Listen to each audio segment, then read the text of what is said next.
Hello, everyone.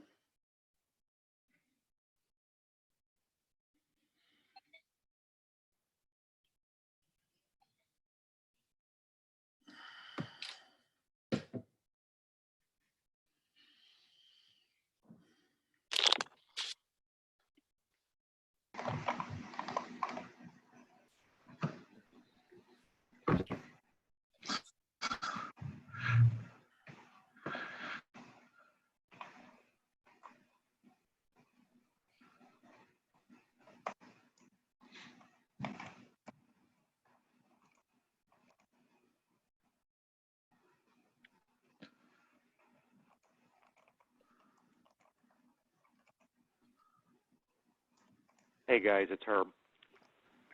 Hello. Hello. Morning. All right. Sorry, I'm doing phone and sort of video. I haven't gotten my computer yet through the control panel to open up my little camera and stuff. The picture that they're showing of you doesn't look much like you. I want to try to make this meeting as quick as we can from that standpoint, just to be respectful of the public at large and how they spoke at the last town meetings, so just so everybody knows. But so we've got Langus here, Linda, looks like, who's town of Norwich? Is that Alex? Or is that me? Oh, That's you. Yeah, okay, well that's me, I guess, when I'm a little balder. And I see Linda Gray's here. Is Aaron on at this point? Looks like Larry's on. There's Aaron. I see Aaron. Aaron, we couldn't hear you speak.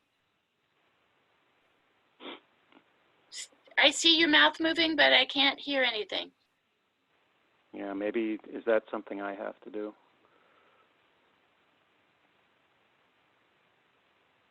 Oh. Sorry. Aaron and I are playing games with the same microphone. Sorry, Aaron. All right. So, Aaron, can you try to come on? Because I want to have you be the one running through the agenda.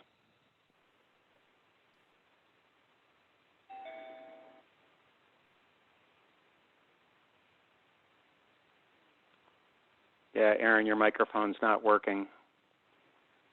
You can call in on the phone. Yeah, I would do the, yep.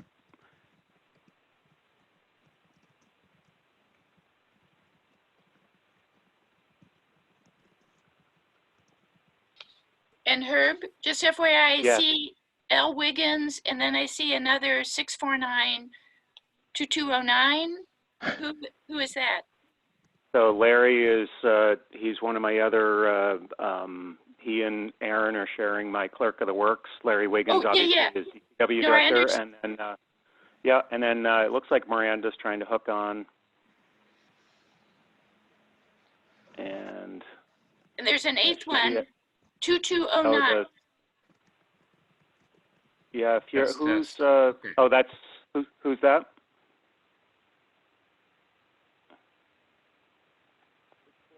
Oh, 2209 is Larry, sorry. So he's probably got a video and a phone going. Okay. Can you guys hear me now? Yes. Okay, good. All right. All right, so are we ready to start? You got everybody? Go ahead, Aaron. Yep. All right, so you guys have the agenda from last time. The only thing I thought we can start with adjusting the agenda. The only thing I thought we would add would be we might want to talk a little bit about Steve Flanders' email suggesting alternative approaches. Mike and I talked a little about that. He has some thoughts. So we could add that somewhere in the agenda. Anybody else have agenda thoughts? I just want to make sure that, sorry, I do just want to make sure that we chat about the fact, the petition and the vote, and then Langus probably want a little input from you with regard to the second draft that you and Mike Davey have been chatting about. Draft of the letter of intent? Yep. Yes. Okay. Can I ask one question about the format of this meeting, and I'm just curious because this is a new technology to me, Zoom, and because I'm sensitive to some of the politics here, is a word for word recording of this meeting being taken, and if so, is that a public document? And I just had that question just so we can be aware if that's the case. So overall, and Langus can correct me if I'm wrong, this to me is my meeting. This is like a department head meeting that I might have, which is exempt from the open meeting law. However, I've received a lot of grief that this is considered a public meeting from that standpoint. While I disagree, I have agreed to at least post the project meeting notes that Aaron puts together out on the listserv, and then also under up on our town webpage. Because usually each of those project meeting notes have the next meeting's agenda and the date and time. For the sake of the fact that we are in kind of strange times with regard to the pandemic, we are doing Zoom. The open meeting law has been relaxed somewhat, but I still think it's fair to have a general recording of this. So we are, as a matter of practice, I've asked people to record meetings that they have with regard to Zoom in the event that we get a public request for information or something like that, because this is really the only way that I can deal with this sort of stuff. So yes, it's going to be recorded, or it is being recorded. So you just, basically mind P's and Q's, and if there's something that we had to get into, Mike, that was proprietary to your business or something, you're going to have to put that on your own shoulders as to what is not. Is that making sense to everybody? And you're then not Langus, if I'm wrong, go ahead. I don't post the recording. No, I don't post the recording. I'm just going to post, your project meeting notes, Aaron. But we have in our iCloud for Zoom the recording of the meeting overall. So if there really is someone that really wants it or makes a public request for that information, I can make it available. I just wanted to point out that I last week I presented a very preliminary schedule that was for discussion only, and I think I said that when I handed it out, and then I was surprised when it was circulating around the internet and taking arrows, because it was not intended to, anyway. So that was just a surprise to me when a preliminary schedule I put out for discussion was circulating around the public, because had I known that was going to be sent around, I would have more clearly said, this is just for discussion. This wasn't a, hey, we're starting construction. So anyway. Right. Yep. Yeah, and it might be good. I don't think it's necessary to let a very small number of people in public bully us into a different way of handling meetings than we normally would. I mean, we recorded the full select board meeting the other day, but that was specifically because we thought that would make the taking of minutes a lot easier. And normally those meetings are recorded anyway, so there's no real difference between the CATV and recording it on Zoom. Something like this, I wouldn't think there would be a need to record it. And if someone asked for it, it would be normal to say, no, we didn't record the meeting. We don't ever record our meetings, but we have some notes from them that will circulate. And similar to Mike's point, I would, Herb, just think of this just like you just said, just like a department meeting. And so if you had, internal documents circulating at a department meeting, would you normally, send those around to people just because they were screaming to look at them? Obviously, if a FOIA request comes in, then you got to look at it differently. But I would encourage you to, do this just like you would your internal town staff meetings, and we're just, here helping you to look at this project. Just like we said in the select board meeting, I don't see this as any sort of special meeting. Okay, great. I appreciate the support on that, because I don't disagree with you. It's just sensitive times, sensitive project. That's all. For sure. Okay, so anything else for adjusting the agenda before we go through it more or less in order? So what I've got here, first thing would be an update on the action items from last time. which I'll just run through quickly. James was going to do some begin initial renderings. Herb was going to send the invite, which he did. Maybe get to the financier, the banks for rerunning financing quotes. Further discussion with Cheryl Herman. Maybe see where that goes. And then John was going to look into the VLTC rumor and was going to talk to the CEO of Mascoma regarding the financial climate, which I believe he did. Anybody got any updates on any of that? So just going in order, the drawings, I talked to James. I have no new drawings for today, but my goal is to, by Monday or Tuesday of next week, to have a pricing set of drawings. Okay. From my standpoint, this is Herb. Cheryl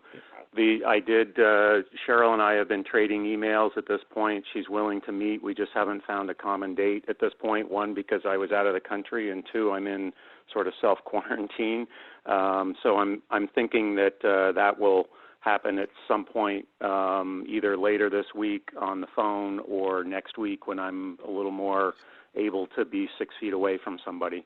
And then I did ask the Vermont Municipal Bond Bank to update any figures with regard to interest rate type stuff. If I haven't seen any updates yet, but I also am still going through a bunch of emails to see. But at least we have the original basic ones. Municipal leasing sent a proposal to us. And then Cheryl got some information, a couple different scenarios from Mascoma Bank.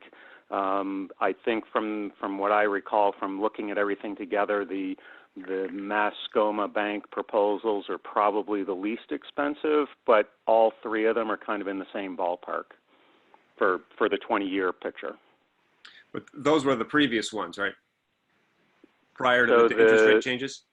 Nope, those are updated. Yes. Oh, they're updated, yeah, okay. Cheryl's were up to date. Municipal leasing came to me the week before I left on vacation, and then I had the bond bank ones from before that, but I haven't seen if I have any updated interest rate ones from the bond bank. I'm Okay. very curious to know if with updated ones, meaning ones that have been recalculated since our original town meeting vote, is the annual amount that the town would pay distinctly less than what it had been predicted to be prior to town meeting vote? So for Cheryl's, when she updated, she said she wasn't aware of an earlier quote from Mascoma, so she didn't have a comparison to give me. She just gave me the current. But I mean, Do you know what the annual amount would be? She said 102,000 in principal, and then she didn't have a full amortized amount. We could calculate that without too much trouble, but. You remember the interest rate? It was almost a little bit like a mini bond, the way that they sort of had it set out. It looked like she was banking on, for lack of, sorry, I didn't mean that for a pun, but banking on the interest rate changing a little bit. So she had a kind of what was it, every 5 or 10 years, there was a little bit of a possible change in the interest rate. So they had an estimate. That's right. There were two different scenarios, one with a reset every 5 years and one with a single reset at 10, I think. So that one's a little bit more expensive. Yep. The bond one, which the one that I got, which was with the full amount in there, the $2 million plus, those were in the neighborhood of, I think it was like 145,000, and then municipal leasing, I think, was 141,000. Those were just straight. The bond one fluctuates every year. It starts out as the highest in the beginning and then gradually goes down because you make 2 interest payments throughout the course of each year. The municipal leasing was just a straight same principal interest payment throughout, which was that 141, I think, and I honestly can't remember what what Cheryl's was, but I think Langus just said it. Okay. So I think that takes us to the agenda. So that's through the action items. So the first thing is to review the reconsideration question. Go ahead. Sorry, I had one more update. So I was also supposed to look at the availability of the tax credit for this, and I did confirm that the ground source heat pump technology remains eligible for a 10% tax credit. So that could reduce the price by about $200,000 if we took advantage of that through a different financing structure. It's possible that the half of the budget for ventilation and stuff like that would not be eligible for that. We would need to analyze that a little bit more closely. I know that with solar, there's analysis for rooftop work where it kind of depends on how tied it is to the energy project, whether you can claim tax credit for that piece. So we'd have to look at that, but at the very least, we could claim 10% credit for the geothermal piece. So what would be the next step of trying to take advantage of that? That would require a different financing structure where we had a private entity financing. And so the ideal way would be to get someone local to provide the equity financing. The town would still provide the debt because the town gets a super cheap interest rate. And then yeah, the payment, there's a payment then that goes to the, so then there would be a project owner, which would be the private investor for that. And then after, you know, the payout period, then that would just get donated to the town. Right. Anybody have any thoughts about how, what we would actually, like, do we actually look for a donor at this point? Does anyone have any, or is this something we're just putting in our back pocket for the future? I would think leave it in the back pocket for now until we have like an answer on the upcoming vote. That's going to be another thing that people like start screaming about, that we're running ahead of our mandate, I think. Yep, I agree. One other thing from the follow-up list was the VLCT question. Yep. So I posed that question to the lawyers at VLCT about whether they have specific advice on projects post-vote during the reconsideration period. So all I had was, you know, the one sentence that was quoted with no context whatsoever on a listserv post. The lawyer I corresponded with did not recognize that one sentence. He said that he would look around and see if they'd ever made specific advice on stuff like that. He hasn't gotten back to me with any definitive piece of guidance like that. So, you know, the way that I talked about it in the select board was that I think even if that were past guidance, it would have to be taken in context. And there's there's different projects and different different definitions of acting responsibly, I think, for that. And I think taking certain small actions right now to preserve our construction schedule would be more responsible than holding off in the face of a possible downvote that I still think is unlikely to. Frankly, I think that most people still don't understand how this process is going to work, that they think that this next vote will decide the question. But I'm still in favor of continuing on. Right. The interesting thing, if I can just play into that, Langus, a little bit, is generally speaking, the LCT does not make remarks to anybody unless they're, you know, like a local official or, you know, employee of a town, that sort of stuff. So if someone posed a question to the LCT, if it was just a member of the public at large, usually the LCT doesn't respond to those things. But if it's but if a municipal official makes that kind of a request, then they would reply to it. So chances are that was requested by some municipal official, elected or hired.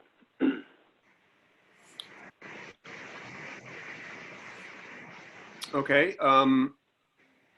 So I guess that gets us through the agenda item or the action items. So the first thing on our agenda, then next thing would be to review the reconsideration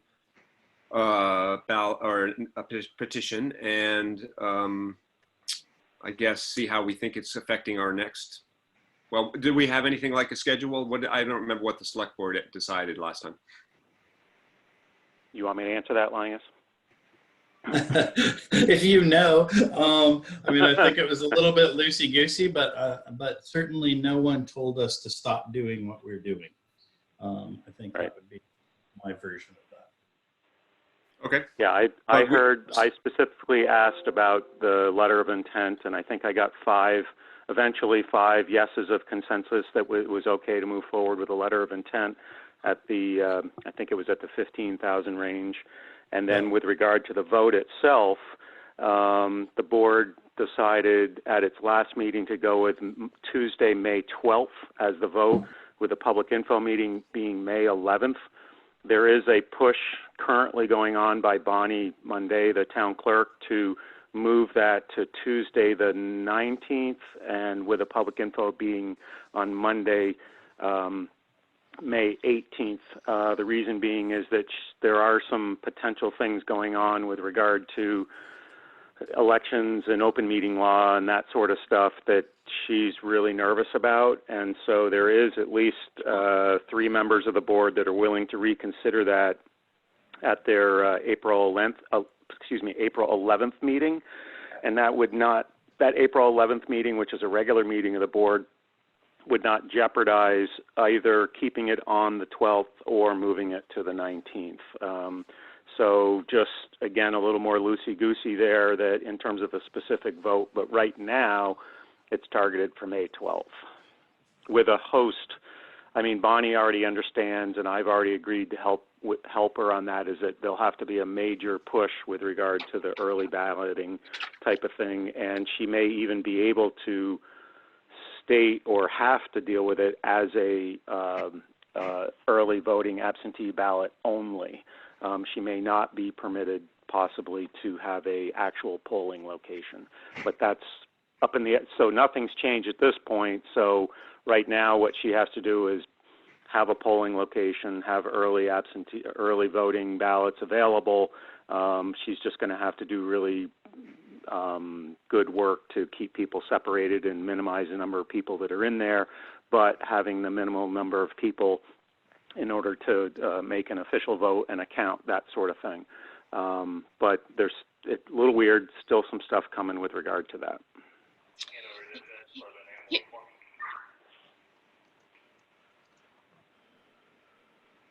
Okay, anybody else? I want to suggest that depending on early balloting, depending on the date on which that begins, it seems like the information session ought to be prior to that. Prior to the day before? Prior to when balloting starts. It should happen prior to that. So under the current law, unless it somehow changes due to coronavirus, our current protocol and procedure is that we have the public info meeting the night before the town vote. That's actually kind of done, I think it was probably done by town vote in the past, so you have to adhere to that statutory requirement, just like the vote has to be held within 60 days of the receipt of the petition. So we're still on the hook for what our statute requires until we hear otherwise. But I do think there's nothing wrong, there's nothing that would prevent us from doing an online version of the presentation that that Aaron did on the 2 different occasions for the public information. So we could update that, have a specific thing that addresses concerns that have been raised, give our arguments for why we don't think that it's a good idea to pause it because of the coronavirus crisis. You know, and then we can make that online thing publicly available as soon as we get it done. And I think that would be certainly a good step.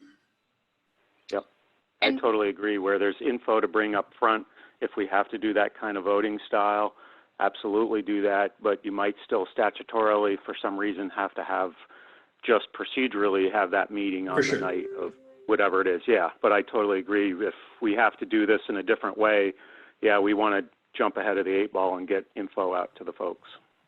And what is the date prior to the date of the meeting? How many days in advance does early voting start? The town clerk's office has to have early ballots available no less than 20 days before the vote, according to the current statute. So I apologize, everyone, but I've got a 10 o'clock that I can't miss. So I'm going to hop here, but my only last thing would be that I would say that we're ready to sign that revised LOI anytime you're comfortable with it, Herb. But if you have any, I know you hadn't had a chance to go through it while you were gone. So if you had any questions for me, just let me know, and I'm available in and out during the day. Okay, I appreciate it, Langus, and thanks for picking up the work for me. That's all right. Thanks, everyone. Take care. Bye. Good, bye. Okay, so I think we've covered the reconsideration. Next thing is to review how COVID-19 is affecting the project. I'm not sure. I guess the question I would have would be, how does the state stay-at-home order affect any possible work we might actually get started on anytime when we're ready to do that? I can give you the answer right away. Okay. So right now, construction of non-residential nature, and this is the slippery curveball, is not an essential function. So non-residential construction in Vermont right now is non-essential. So if the guys were out there working, technically they shouldn't be working. But you know, we still have this vote to deal with. The vote's going to be in mid to late May. That obviously affects, you know, some of the schedule that we have to deal with Mike. There's still a bidding process. And right now, the way the COVID stuff is going, it seems to be, at least Trump pushed everything out to the end of April. I'm assuming it's going to keep going a little bit further, but, you know, the possibility is still out there that some of that stuff will, because we have to at least re-energize the economy at some point, and it seems silly that if there's some construction projects that are waiting out there where folks can still be practicing, you know, the distancing type of stuff, but getting some construction done. I mean, that's employing people and that sort of stuff. So where we can push forward, yes, but if I had to sign a contract today, I'm afraid that I would not be able to do it given the governor's latest order. Anybody else have thoughts about COVID-19 specifically? The only thing is, because of the letter of intent, we can do a lot of that working from home, the engineering that James is doing. So right now, it's not impacting our schedule. It will, you know, I think the governor's order ends in early May right now. So then we can,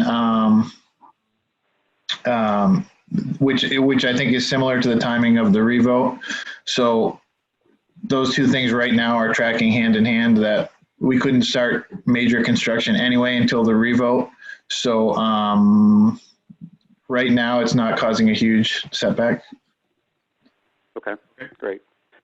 And before I forget, Mike, can you do a revised timeline factoring in this May stuff? I don't know what that does to your time and materials, but and then obviously putting in the disclaimers that you probably wanted to have in the first draft, because once a draft gets out there, you know, it's anything that comes to my office basically is public. So if people are asking for it, that's probably how it got out there. So that's probably my fault, but it would be good to probably revise that as a draft too, and then get the appropriate disclaimers on it. Yeah, if it passes, et cetera, yeah, as a disclaimer, or repasses. And I have this question, which is, so Mike, you said before that, what'd you call it, a pricing set of drawings. And so does that mean that it's possible to actually get another, to get a revised or rather updated estimate of the cost of construction from what we had at town meeting in March. Is that possible, with, and without going through an actual bid process? It seems to me an actual bid process would be premature, but on the other hand, again, to have the cost numbers. So I don't think that bidding it would be premature, because I think we'd have a set of drawings, at least the largest part of it, which is the mechanical. And I think I could put that out for bid at some point and get an updated set, because like most estimators and people can do it from home, but we would say, obviously this contract would only be awarded if the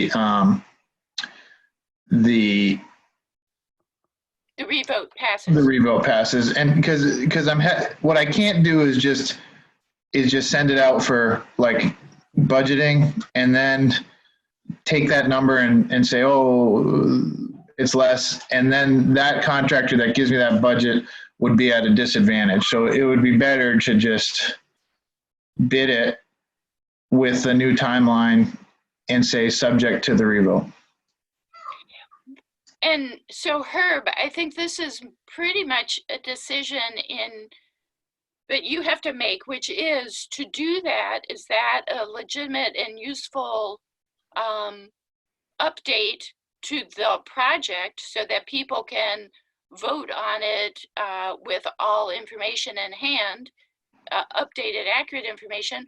Or would you consider it to be like too easily interpreted as charging ahead despite the desire for a revote?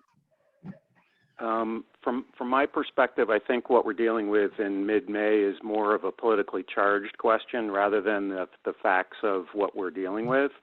I think it's more, again, it's more just do you support this or do you not? And I've experienced these things 5 or 6 times in my life, and the more votes that you have away from the original vote, the less it relates to that original vote. So again, we're one step removed from what we were originally asking, even though it's going to be exactly the same question.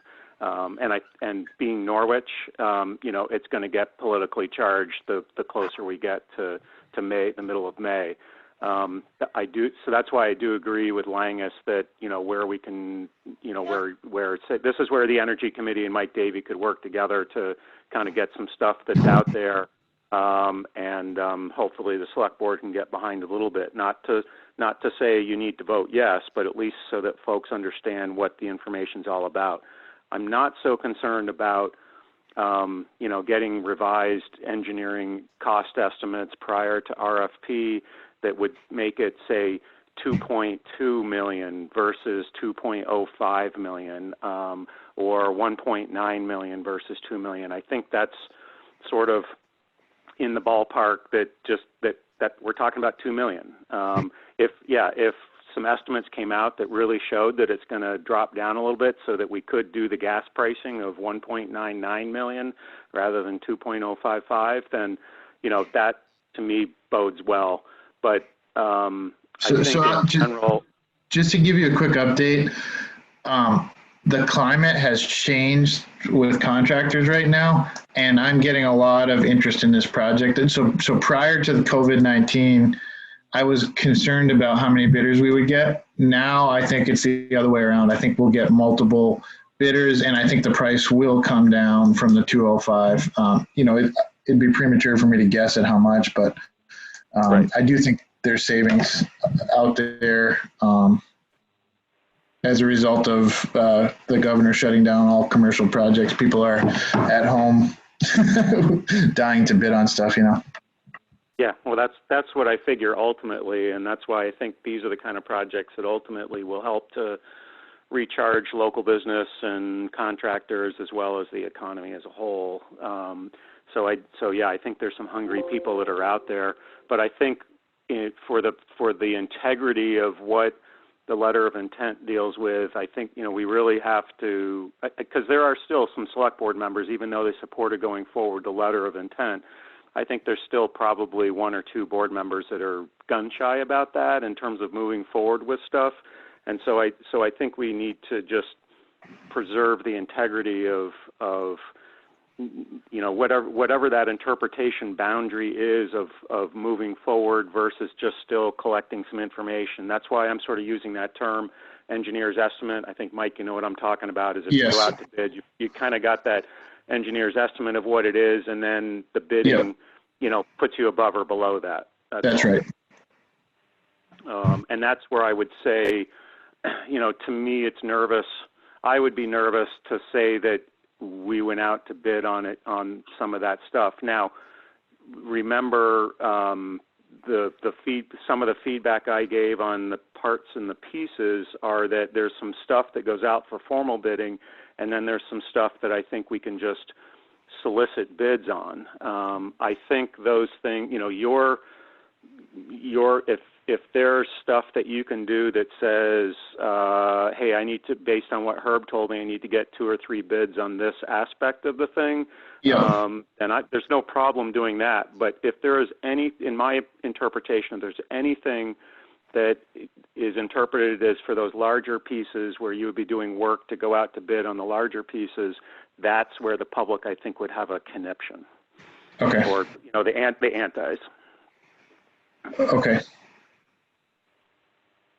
And I don't know if that's making sense to Aaron and Linda in terms of what I'm talking about, but no, I think but the way I hear that is that you're saying if we're crossing a line into the perception that we're committing the town to anything, even if practically speaking we aren't, then that's too much. But if we're just having a conversation saying, would be available to dig this hole over here, and you ask 3 guys that, and then you pick one, that's okay.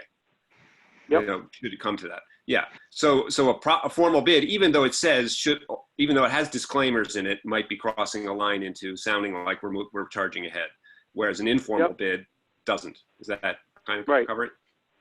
Yep. And there's nothing, with Mike sitting in his office there's nothing that prevents him from, preparing bid documents from that standpoint. He doesn't have to tell me that he's preparing bid documents. I'm not trying to be secret about it, but I'm just, there's nothing wrong with doing that. He's just understanding that for any work that he's doing at this point, he can't exceed the 15,000. And if he wishes to go beyond that a little bit to try to prepare himself, that's his choice to make.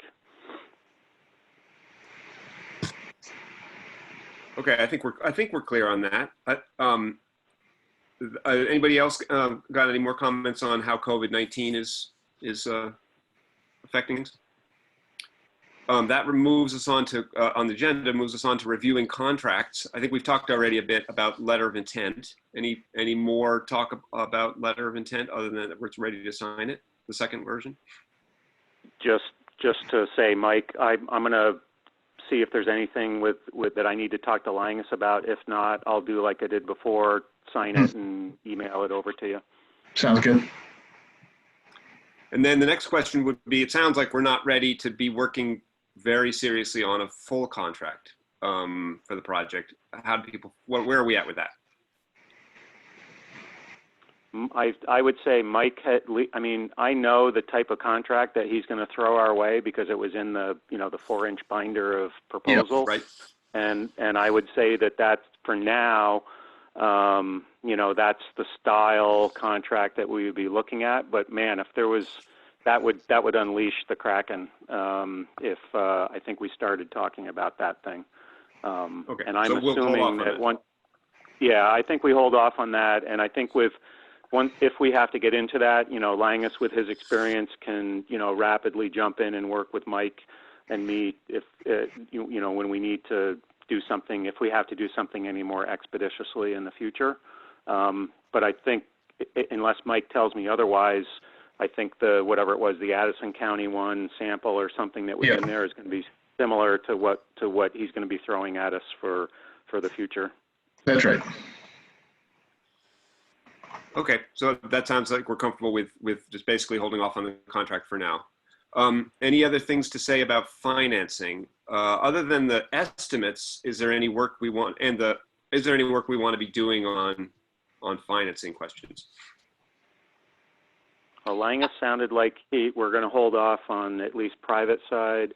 There was, just as a reminder, we did solicit Green Mountain Power at one point, and so there is some amount of money that they can throw at us for the project. I can't remember what it was. Was it like 12 or 15 grand ultimately? Something like that.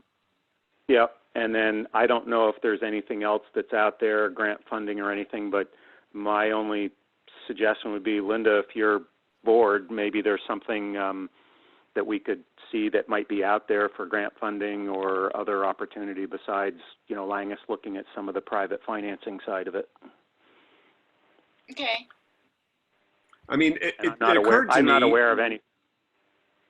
It occurred to me that there's $2 trillion coming from the feds to get the economy going again. And it's remotely possible that the state will be looking for projects that already exist that they could plug some money into to get things moving at some point. I don't know if we can keep an eye on that, if that's even remotely conceivable.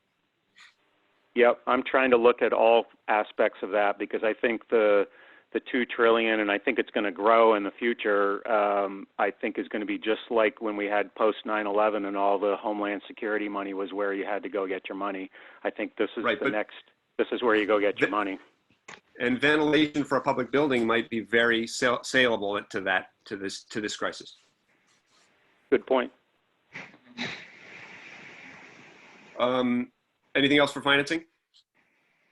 So easement. Wait, Aaron, go ahead. Yep. One thing I do want, so Herb, if you do end up identifying in your email morass an update from the Vermont Municipal Bond Bank, I think that would be useful to share that, because I do feel like if there is an update to the tax impact of this project, that can be made known prior to the revote, that is appropriate to disseminate that. So if you get some information, if you find information, please share it. And if you don't find it, can you bug the bond bank again?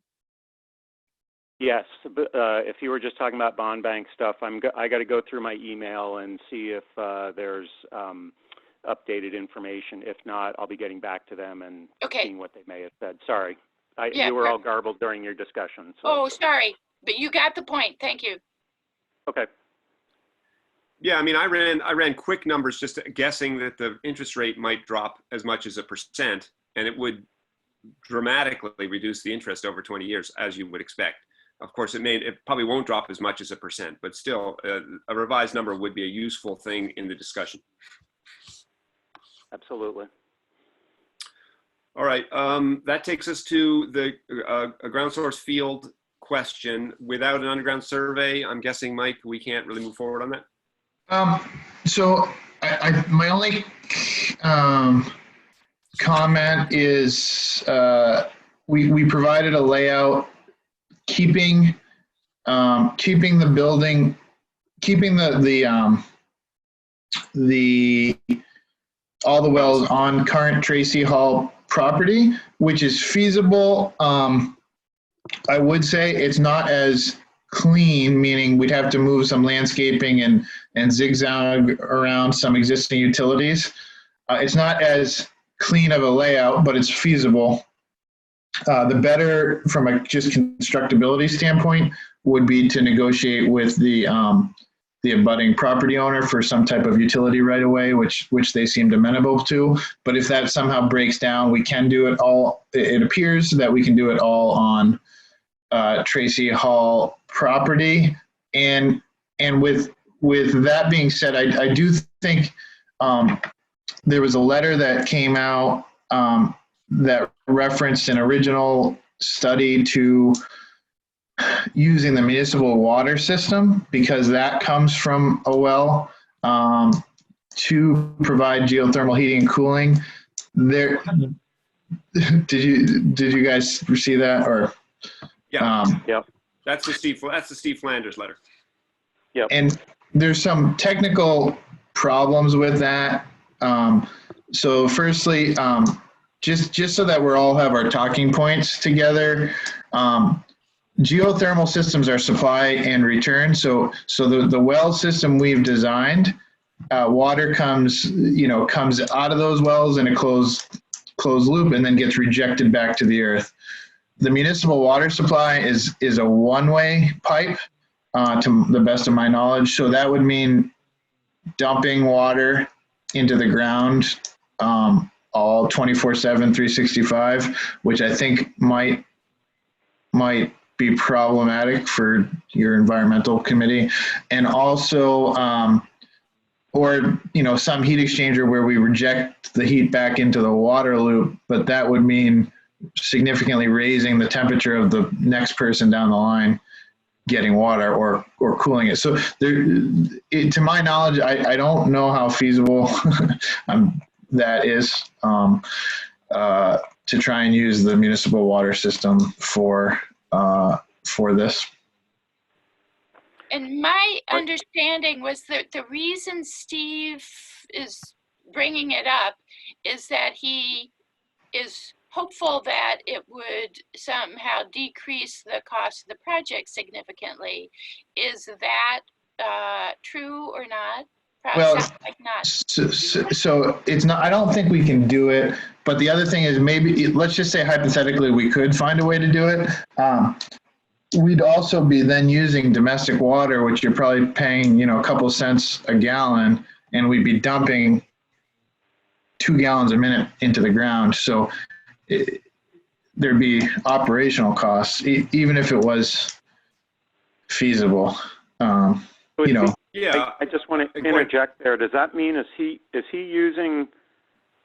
I think my interpretation was that he's using basically an abandoned well source for the Tracy Hall now that we're on municipal water, or is he talking about hooking on to municipal water and using treated water for that? Because for me, there's also the chemical aspect of treated water going back into the groundwater. I mean, I don't know if that's a big issue or not, but so can you clarify that? Because I'm interpreting he was basically trying to use an existing well that we don't use anymore.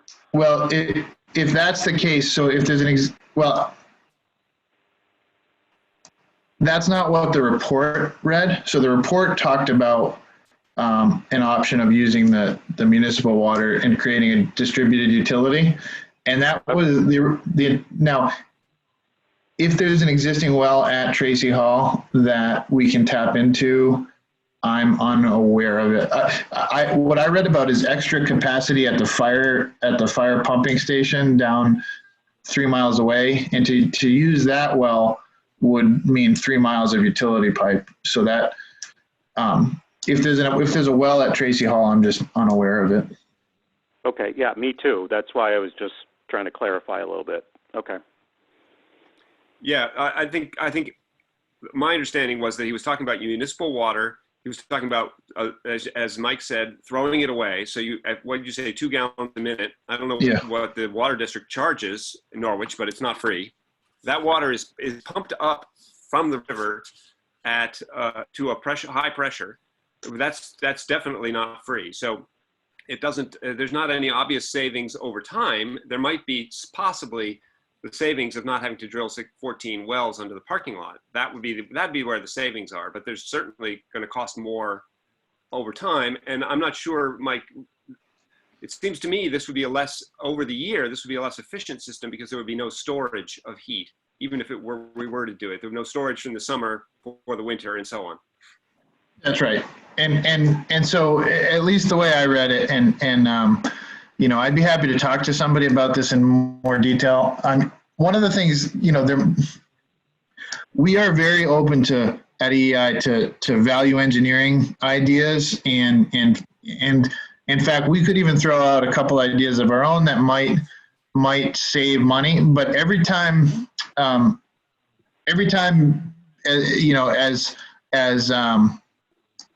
every decision we make, there's trade-offs, there's pros and cons. So, for example, and this is one of the areas that there might be some savings, is we've proposed a closed loop system for the wells, which means where water's coming into the building and it stays in a closed loop, we're pumping it in and using the heat transfer of the ground. One potential more realistic savings would be to do a standing column well where we put in 1 or 2 deep wells and use the water in aquifers below the ground. That's a potential savings. But that means you're introducing groundwater to your building, which you then have to treat. And so, for example, in New York City, they use that technology a lot because real estate is not readily available and it's very expensive. So doing one very deep well for a building is a lot more feasible than 20 small wells. So there's technologies out there that might save money and could be evaluated. But the one thing is, we want to, as the team that's reviewing this, make sure that everyone understands the pros and cons of any value engineering idea. Right. I think we talked a little bit about the standing column well system, and you suggested that drilling 2,000-foot deep well has higher risks of a well that doesn't serve the purpose. Right. We know that the 400-foot wells will work. So there's though the town will be taking on some risk with that for maybe a modest savings up front. That's right. And I think at this point, I think trying to explore this idea further is something that should, to whatever degree it kind of seems worthy of it, it should happen. But on the other hand, I think it shouldn't happen prior to the revote because it would take more time, I think, to do that appropriately. But I do think that, and Herb, I'm trying to think back to whom Steve addressed his email. I know you were part of the group that received it, but so I think we should identify who should get back and thank Steve for that, and just identify, yes, this is worth confirming or denying the value of this idea, and tell him at what stage that should happen. So that I think we shouldn't not respond to Steve, and we should identify who should do it and what the answer is. I think it may be that there are very obvious problems with the idea, and so nobody needs to spend a great deal of money trying to evaluate it, or if there aren't enough obvious problems with it, then maybe we do have to be prepared to spend some money to decide whether it's worth doing. But all of that seems to me to be to be appropriate for after the revote. Yeah, I don't disagree. Mike, would it complicate matters with regard to the bidding process to have that as an alternative option to bid on? You mean the standing column well? Yeah. So basically, the idea is that we go forward with what we have, but if it made sense to do the other as a Yeah. You know what I'm saying? Yeah, so you could have the numbers to make it, and so one of the things that that I wanted to entertain to the people that are sending in letters from the sideline on what we should, we've never steered away from a dialogue about this and about legitimate value engineering ideas, but it's you can't. When letters come in that are written in a vacuum without the dialogue back and forth, because then we could spend our time more, rather than responding to blind letters and that don't take into account some of the code requirements, and it's better to have a dialogue, that's of some degree. But yes, we could provide a list of things that would save money from this project if that was a goal. So one example is we've carried a lot of new LED fixtures if we wanted to save money, we could just provide new LED tube lights. The downside of that is you wouldn't get the dimming features and the new look that new fixtures provide. So like every time we save money, there's some benefits and then there's some cons. Yep. Okay. All right, so I think that go ahead.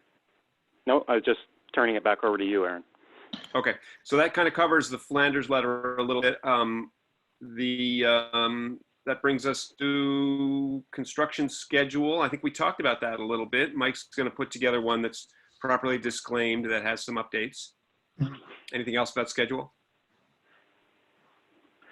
So next would be to authorize to schedule any work. I think we've decided that there's, other than office work that Mike is already doing, that we're not going to schedule anything at this point. Is that correct? Yes. Okay, so then finally, we would restate any action items. I don't think we have a lot of action items. EI is going to continue with what they are doing. We're going to work a little bit on trying to clarify the changes to the financing options. Somebody should get back to Steve Flanders just to say thank you for your ideas. We've talked about it a little bit. We will continue to consider them. I'll do that. That's Herb. Okay, Herb will do that. Is there anything else people think were action items from this meeting? I'll go through the notes and pick out any others I see. The only one other thing that Steve suggested at one point, I don't know if it merits further discussion, but Steve at one point thought that it would be good to have somebody, a third party verify the engineering aspect of stuff. I'm not trying to question Mike. I'm solely thinking political here. And Mike, Steve had somebody that lives up in Lyme or something that's now retired that I think has dealt with this sort of stuff. And I don't know. I'm just throwing that out. Yes. The guy that Steve's talking about is the same guy that did that report about that suggested an approach. So they are one and the same people. I'm not sure that Steve was suggesting this guy, Gary, as the independent reviewer. No, he was originally. In his original letter, he definitely suggested that. He asked Gary to send, I think it's, if Gary's correct, to send an estimate, or he sent his hourly rates. But we never did anything with that because that's not actually how performance contracting works. Okay, so so replying back to Steve for his stuff is the most appropriate thing to deal with, which I'll do. Okay. All right, anything else from anybody? Should we meet in a week? Sure. So my only thing, I would say, could we do 2 weeks? Because it sounds like that way we'll have James's drawings for sure to review. I'm not sure if I'll have them for 9:30 next Monday. Yeah, I think we can do 2 weeks. There's nothing really, not that much really going on except the revote stuff, which doesn't happen through this meeting anyway. How do you feel about that, Herb? That's fine, and then that gets us to the week right before the select board meeting. So if there's anything that we need to prepare for that or be prepared to talk about or something, which is just going to be changing the date to the 19th, which I don't really want to do it, but I think ultimately that'll bode well for some folks, short of confusion that may be thrown into the mix of things. But so yeah, 2 weeks is fine with me. Sorry. Okay, so that's 4/13 at 9:30. Everybody good for that? Yep. Okay, well, I will send around these notes. Anything from anyone else before we adjourn? No, if you could, when you put the meeting notes together, if you can just throw a draft agenda in there as well. And okay, yeah, I will.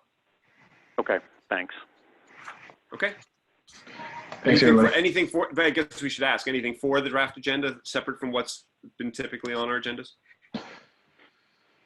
I think just status of letter of intent work, something like that, just to sort of show due diligence on that. Right. We'll probably have the plans to look at or review, the revised calendar or timeline. What am I forgetting? Anything? Yep, okay. Maybe you could put in there status of talking to Cheryl. Financing, For me. yep.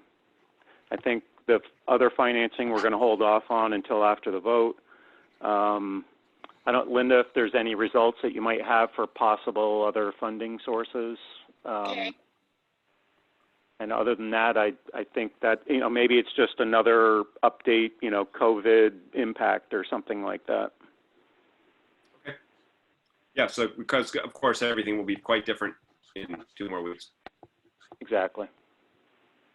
And reconsideration is going to be on our minds. Okay. Yep. Thanks, everybody. I will send this around. All right, I guess we're adjourned. Thanks. Thanks, everybody. All right. See you guys. See ya. Bye. Bye.